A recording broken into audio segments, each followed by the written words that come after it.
I'm Kelly McDonald, Senior Vice President and Team Leader at Aon Risk Solutions. My team and I are excited to bring you the next video in our Financial Advisory Risk Management series.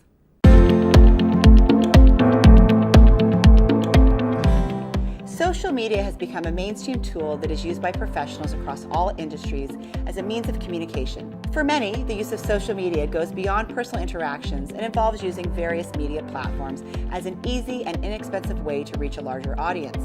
This convenience comes with additional risk, and it's important to know that financial advisors cannot use social media spontaneously without consideration of both the content of the message and the audience it may reach.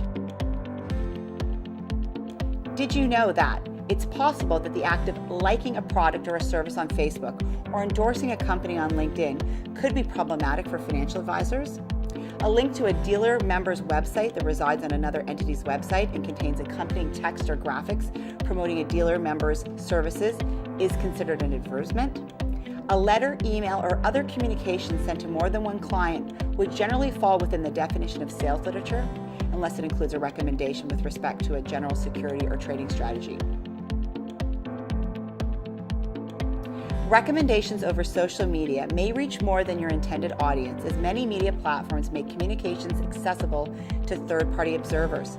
Platforms like Facebook, Twitter, LinkedIn, and other mediums allow for a more casual tone in conversation than traditional advisory communications, which could lead to misinterpretation or unintended recommendations. Would you be surprised to know that these social interactions will be subject to regulatory guidelines?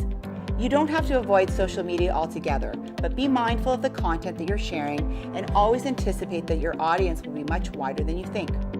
Always consider whether your use of the various social media platforms is in compliance with regulatory and other legal requirements. Is my recommendation appropriate for every potential follower or friend? Am I following adequate policies and procedures to ensure my post is compliant? And finally, do I understand the potential risks of using social media and that I will be held to a different standard than a typical social media user?